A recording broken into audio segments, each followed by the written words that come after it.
ஒரு நபரை நீங்களாவே தேடி போய் உங்களோட அன்பை அவங்க மேலே திணிக்காதீங்க. அன்பாவே இருந்தாலும் மருந்தளவு இருந்தாதான் மதிப்பு. ஒரு நபர் மேலே நம்ம வைக்கிற அன்பும் அக்கறையும் அதிகமானா அதுக்கு பரிசா நம்மளுக்கு வலியும் ஏமாற்றமும் தான் கிடைக்கும். ஒரு செடி வளர தண்ணீர் அவசியம்தான். ஆனால் இந்த செடி எனக்கு ரொம்ப பிடிச்சிருக்கு அப்படின்னு சொல்லி தினமும் வாளி வாளியாக தண்ணி ஊற்றுனா அந்த செடி வளராது, அதோட வேர்கள் அழுகி போயிடும். மனித உறவுகளும் அப்படிதான்.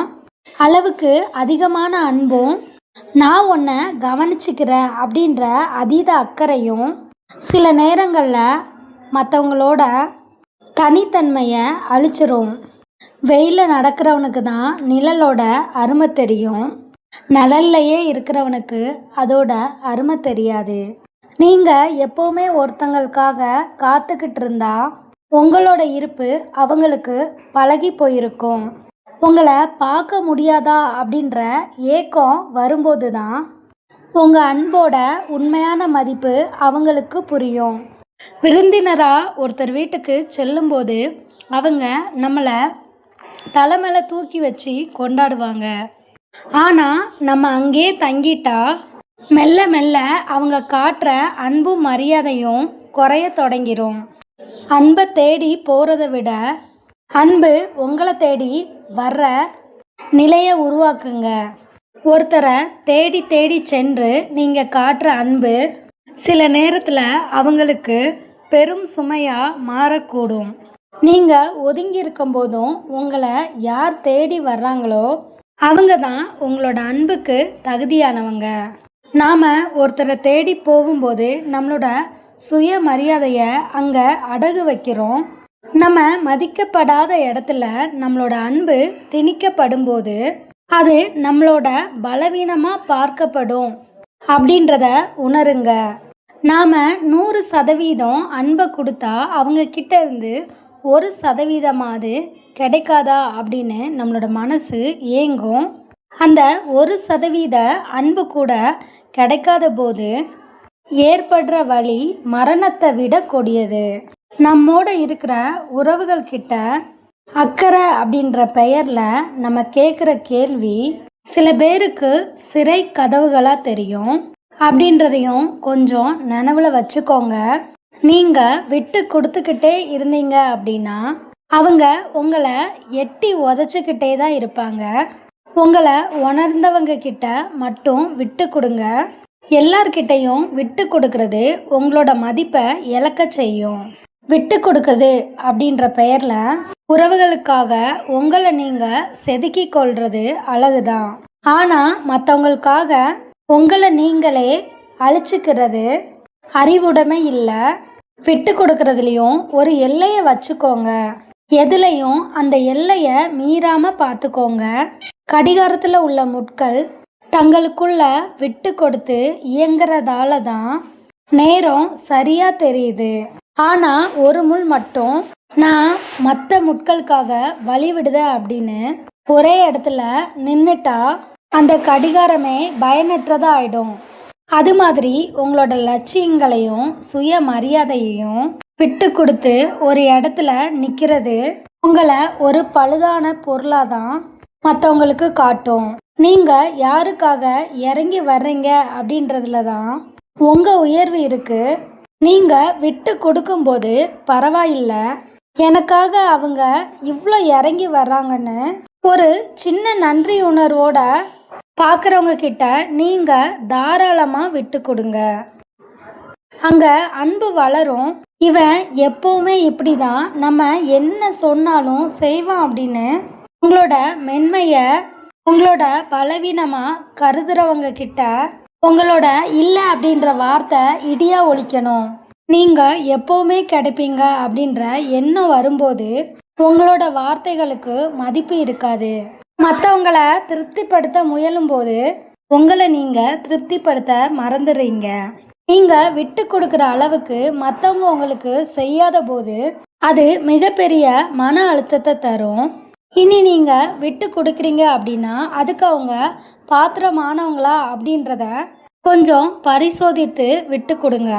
எல்லோருக்கும் விட்டு கொடுத்தே பழகிட்டீங்கன்னா கடைசியில் உங்கள் மதிப்பை இழந்து நிற்பீங்க. அன்புக்காக தரம் தாழ்ந்து போகிறதுல தவறில்லை, ஆனால் தரம் தாழ்ந்தவங்க கிட்ட அன்புக்காக கெஞ்சுறது தான் தவறு. உங்களை மதிக்க தெரியாதவங்களோட கண்களுக்கு உங்களோட தியாகம் கூட ஒரு இயலாமையாக தான் தெரியும். அதுக்கெல்லாம் கலங்கி நிற்காம உங்கள் மேலே உண்மையான அன்பு கொண்டவங்களை உயிராக நேசிக்க பழகுங்க. மதிப்பற்றது அப்படின்னு தெரிஞ்சும் அதை பற்றியே யோசிச்சுக்கிட்டு இருந்தா உங்களோட நிம்மதியை தான் இழக்க நேரிடும். தேவையற்ற விஷயங்களை சிந்திக்கிறது அப்படின்றது தெரியாத விளக்குக்கு எண்ணெய் ஊத்துறது மாதிரி. மதிப்பற்ற விஷயத்தில் உங்களோட கவனத்தை சிதற விடுறது உங்களோட மன அமைதியை தான் பாதிக்கும். நேற்றைய செய்தித்தாள் கூட இன்று குப்பை தான். அதையே மீண்டும் மீண்டும் படித்து கொண்டிருந்தா புதிய செய்திகளை தெரிந்து கொள்ள நம்மளுக்கு நேரமே இருக்காது. கடந்து போன கசப்பான சம்பவங்களும் உங்களை மதிக்காத மனுஷங்களோட சொற்களும் அந்த நேற்றைய செய்தித்தாள் போன்றது தான். அதை பற்றியே சிந்திக்கிறது உங்களோட இன்றைய சந்தோஷத்தை கண்டிப்பாக கொன்னுடும். ஒரு சின்ன காகிதம் நம்ம கையில் இருக்கும்போது அது ஒரு பெரிய பாரமாக தெரியாது. ஆனால் அதே காகிதத்தை 1 மணி நேரம் கையை நீட்டி நீங்கள் பிடிச்சிட்டு இருந்தீங்க அப்படின்னா நம்மளோட கை வலிக்க தொடங்கிடும். ஒரு நாள் ஃபுல்லாக பிடிச்சிட்டு இருந்தா நம்மளோட கை மரத்து போயிடும். மதிப்பற்ற விஷயங்களும் மதிப்பற்ற உறவுகளும் அப்படிதான். அது ஆரம்பத்தில் சிறுசாக தெரிஞ்சாலும் அதை பற்றியே சிந்திச்சுட்டு இருக்கும்போது அது உங்களோட மனசுக்குள்ள மிகப்பெரிய பாரமாக மாறி உங்களோட நிம்மதியை மொத்தமாக உறிஞ்சிரும். ஒரு மருந்து கூட அதோட காலாவதி தேதிக்கு அப்புறம் பலன் தராது அப்படின்றது மட்டும் இல்லாமல் அது உடலுக்கு நஞ்சாவும் மாறிடும். சில உறவுகளும் சில நினைவுகளும் கூட ஒரு காலகட்டத்துக்கு பிறகு காலாவதி ஆயிடுறது. அதுக்கு உங்களோட வாழ்க்கையில் இனி மதிப்பே இல்லை அப்படின்றது தெரிஞ்சும் அதை மனசுக்குள்ளே வச்சிருக்கிறது உங்கள் மன ஆரோக்கியத்துக்கு விஷமாயிடும். அதை உணர்ந்து அந்த விஷயங்களை கைவிட்டுருங்க. மற்றவங்க உங்களை பற்றி என்ன நினைக்கிறாங்க அப்படின்றது உங்களுக்கு தேவையில்லாத விஷயம். அதை பற்றி சிந்திக்கும்போது உங்களோட சுய மதிப்பு தான் குறையுது. அன்னைக்கு ஏன் அப்படி பேசினேன், அவங்க ஏன் இப்படி சொன்னாங்க அப்படின்னு முடிஞ்சு போன விவாதங்களை மீண்டும் மீண்டும் மனசுக்குள்ள ஓட்டி பார்க்கறது ஒரு முடிவில்லாத சூழல். உங்களோட நேரம் அப்படின்றது ஒரு விலை மதிப்பற்ற செல்வம். லாபமே தராத ஒரு மதிப்பற்ற விஷயத்தில் உங்களோட நேரத்தை முதலீடு செய்கிறது மிகப்பெரிய நஷ்டம். சிலர் சில சூழ்நிலையில் அமைதியாக இருக்கிறது பேச தெரியாமல் இல்லை, எதையும் பேசி யார் மனசையும் காயப்படுத்திடக்கூடாது அப்படின்றதுக்காக தான். அமைதி அப்படின்றது ஒரு பலவீனம் இல்லை, அது ஒரு மாபெரும் ஒழுக்கம். வார்த்தைகளை ஆயுதமாக பயன்படுத்த தெரிஞ்சும் மற்றவங்களோட மனசை காக்க அந்த ஆயுதத்தை உரையிலேயே வச்சிருக்கிறதே உண்மையான முதிர்ச்சி. ஒரு அணைக்கட்டு தண்ணீரை தேக்கி வச்சிருக்கிறது பயந்து போய் இல்லை, அந்த தண்ணீரை அப்படியே திறந்து விட்டா ஊரே அழிஞ்சு விடும் அப்படின்றதுக்காக தான். சில நேரத்தில் நம்மக்கிட்ட கோபமான வார்த்தைகள் வெள்ளமாக பாய தயாராக இருக்கும். ஆனால் நம்ம அமைதியாக இருக்கிறது நம்மளோட இயலாமை இல்லை, நம்மளோட வார்த்தைகளால் நம்மளோட உறவுகள் அடித்து செல்லப்பற்றக்கூடாது அப்படின்ற நம்மோட தார்மீக பொறுப்பு தான். வில்லிருந்து புறப்பட்ட அம்பையும் நம்மளோட வாயிலிருந்து புறப்பட்ட வார்த்தைகளையும் எப்போவுமே திரும்ப பெற முடியாது. ஒரு வேடை தகுதியற்ற இலக்கின் மீது அம்பை செலுத்தாமல் அமைதியாக இருக்கிறது தான் அறிவுடைமை. எதிர்த்தால இருக்கிறவங்க தவறு செஞ்சுருக்கலாம், அவங்கள தாக்க நம்மக்கிட்ட 1000 வார்த்தைகள் கூட இருக்கலாம். ஆனால் பேசி என்ன பயன் அப்படின்னு மௌனமாக இருக்கிறதே நம்மளோட சக்தியை வீணடிக்காமல் இருக்கிறதுக்கான அடையாளம். கடற்கரையில் இருக்கிற அலைகள் எப்போதுமே சத்தம் போட்டுக்கிட்டே இருக்கும், ஆனால் ஆழ்கடல் எப்போவுமே அமைதியாக மட்டும்தான் இருக்கும். இங்கே சத்தம் போடுற அலைகளை விட அமைதியாக இருக்கிற ஆழ்கடலுக்கு தான் வலிமை அதிகம். அது மாதிரி தான் அறிவில்லாதவங்க எதுக்கு எடுத்தாலும் சத்தமிடுவாங்க. ஆனால் ஆழமான சிந்தனை உள்ளவங்க எந்த சூழ்நிலையிலையும் நிதானம் இழக்காம மற்றவங்களோட மனசு புண்படக்கூடாது அப்படின்றதுக்காக மௌனத்தை சூடிப்பாங்க. பேசுனா பிரச்சனை அதிகமாகும் அப்படின்னு தெரிகிற இடத்துல மௌனமாக விலகி செல்றது அப்படின்றது ஒரு சிறந்த தற்காப்பு யுக்தி. சில பேருக்கு தங்களோட வாதத்தில் ஜெயிக்கிறத விட அந்த உறவை தக்க வைக்கிறது தான் முக்கியமாக தெரியும். கோபத்தில் பொங்கி எழுந்து பேசுகிற அந்த ஒரு நிமிடம் பல வருட கால அன்பை ஒரு நொடியில் சிதைச்சிரும் அப்படின்றத உணர்ந்து இருக்கிறவங்களே நிதானமான முதிர்ச்சியான மனுஷங்க. வார்த்தை வெள்ளிய மாதிரி அப்படின்னா மௌனம் தங்கத்தை மாதிரி. தகுதி அற்றவங்க கிட்ட பேசுகிற 1000 வார்த்தைகளை விட தகுதி ஆனவங்க கிட்ட காட்டுற ஒரு நிமிட மௌனம் அதிகப்படியான செய்திகளை சொல்லும்.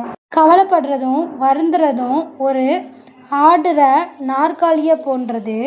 அதில் நீங்கள் ஸ்டடியாக இல்லாமல் எப்போதும் ஆடிக்கிட்டே இருப்பீங்க.